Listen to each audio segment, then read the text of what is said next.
what's up everyone? We have a Stihl FS100 here, I believe. Everything's kind of worn off of it, so I'm not 100% sure. But this was found for free, and yeah, now it's on the table. Know nothing about it, don't know what's wrong with it, so I guess we're just gonna go through the paces and see what we need to do.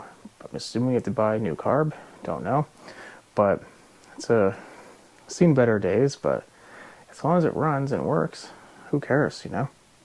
I should rephrase, there's quite a few people that would care. First things first, I want to take the blades away.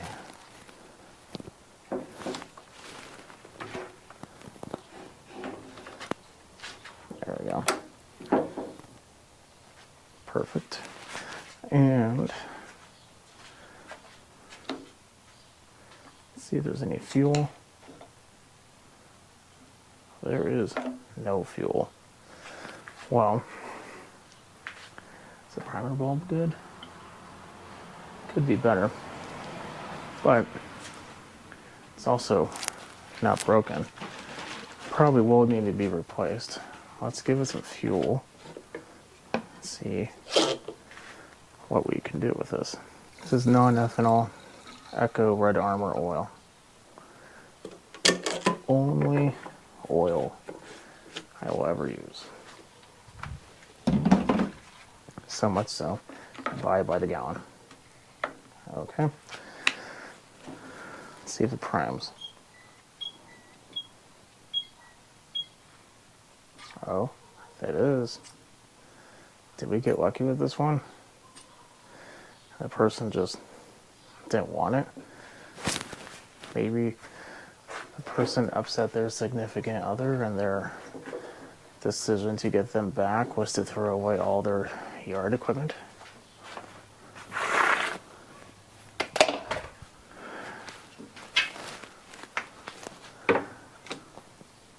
Let's see. Let's put this to start.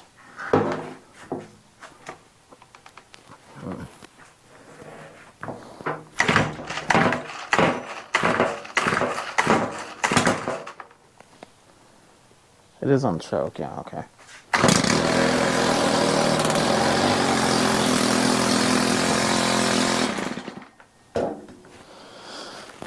Okay, two things I've noticed. One, I don't think it wants to idle very much. Two, the head to jack. Like total nothing. So we could be dealing with a bad head. It's not horrible. They're not insanely expensive. But for a machine of this caliper or this condition, replacing the head very well might not be in the cards. But let's try this again. It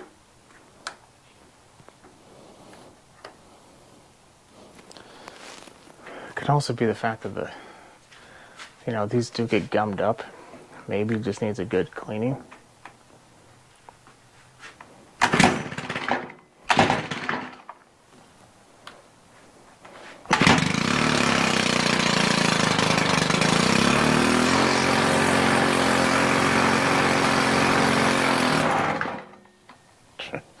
It does not want to idle at all.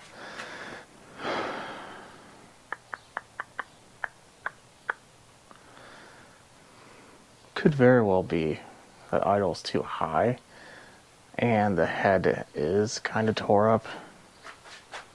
I have a sinking suspicion somebody tried to fix this thing and didn't do a very good job. Let's take it off.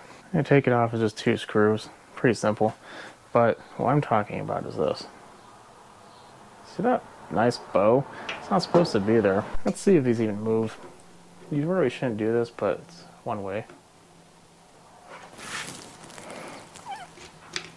Oh, yeah, that's really hard. That's not good. Let's see if there's like any grease in here. It's usually culprit of the death of these machines, attachments.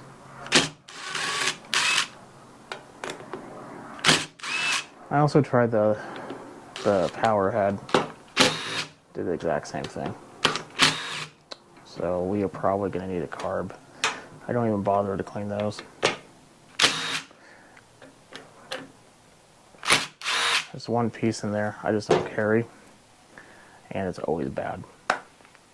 So the easiest way is just to get a new one. Okay. Well, there's grease. It's not pulverized grease either. Could just be the fact that it's just super gooey.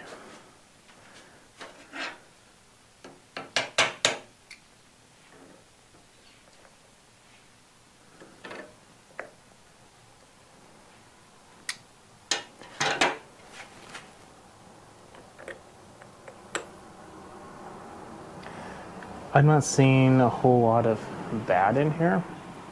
I think I might definitely put some more grease in there, but I think a lot of it is just the teeth are just super nasty. So I'm gonna put some grease in there. Before I do anything like that, let's take this off.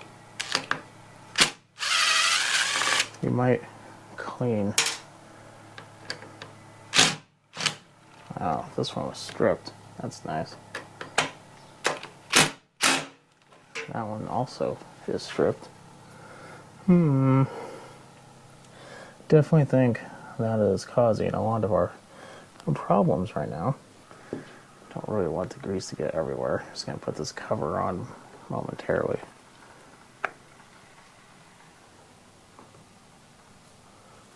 There we go. Put like a singular screw in there. Actually, I had to put all of them in there. Just not tight. Not yet. I think on the other side there's 5/16. Maybe that would be a better way of going. Yeah. That looks like about 5/16. Or technically, according to Stihl, 8mm. No, I was wrong. It's a 10? Oh, it is a 10. Interesting. It's bigger than I remember it being.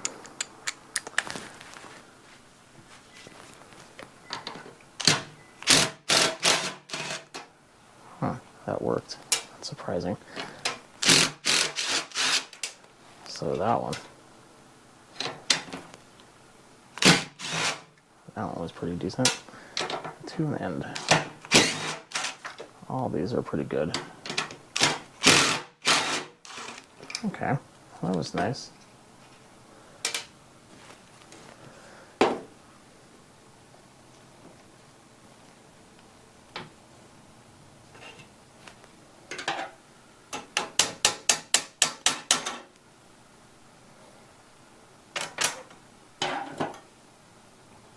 Now, I do need to take off that cover I just put back on.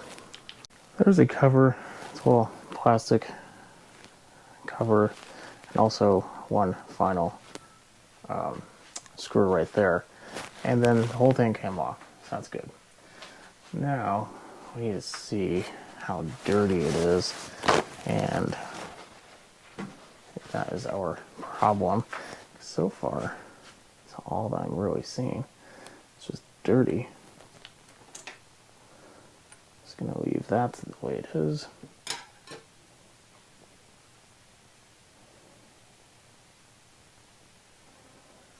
Let's remember that goes over here.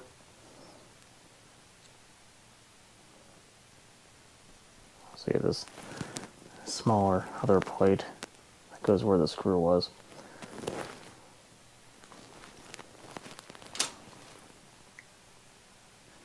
Then we have our prize.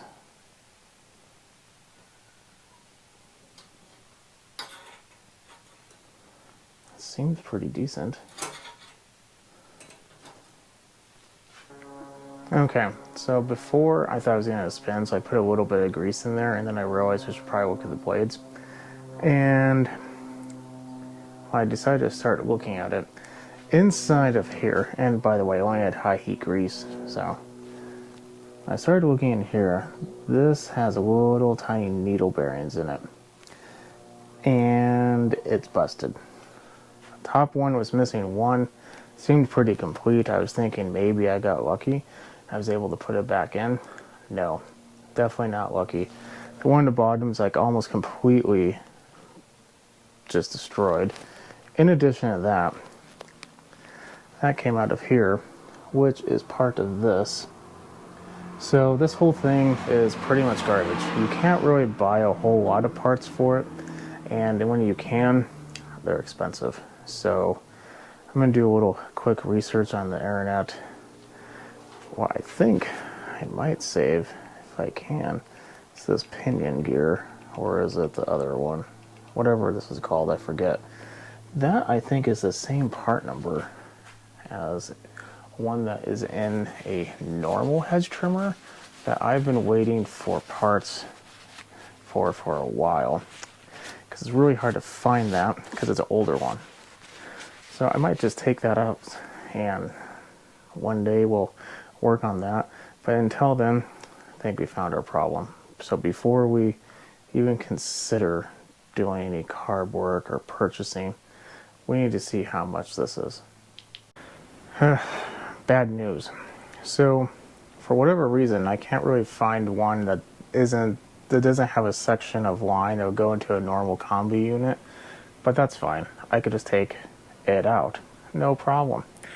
The problem arises with the price. The cheapest one I found, new, there's a lot on eBay, but I question that, was about $280.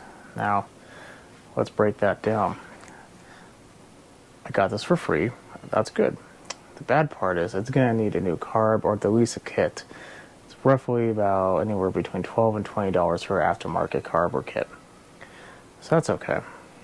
Then, it's not in the greatest of shape. And yeah, I could probably sell this for about $300 to $350. If maybe, yeah, it'd be about that. New ones are about $500-600, at least from what I've seen.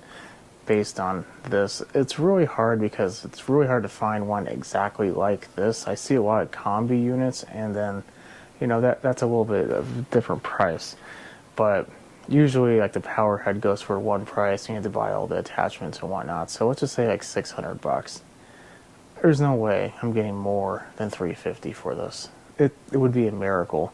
So unfortunately, it's gonna have to go in the for next time bin. However, if I do see or run across one of these, or maybe a housing's cracked or something, I don't know, might be worth my while to go ahead and fix it. But until then, this is gonna go pretty much back in the trash, and I'll probably steal that gear out of it, see if it works. But other than that, it's garbage. Too far gone. You can't really find these very easily. You can, but they're aftermarket. I only found one set of aftermarket, and they said they would fit Stihl. That's usually a pretty bad sign. That will fit it. It's not meant for Stihl, because if you look on it, it also says it would fit like an Echo. That already seems sketchy to me. Echo and Stihl do not share parts. They refuse to. Well, Stihl does. So I don't think that's true. Blades seem to be fine. And yeah. So if you have a problem where your blades are not moving, and you've taken it apart and you see all these little tiny pieces and chunks, you're going to be in for an expensive endeavor. $200, $300 minimum. So I do not recommend repairing these. It's really not worth it. Once you start going down the road of losing pins and everything, you're pretty much gone. I'm going to leave you at that. Follow me on Instagram at SmallEngine101. If you like what you see, definitely put a thumbs up. If you have any questions about this, definitely leave one below. If you need any help fixing your machine, definitely consider becoming a member. That is a perk. I will definitely help you out. And until then, I'll see you in the next one. Have a good night.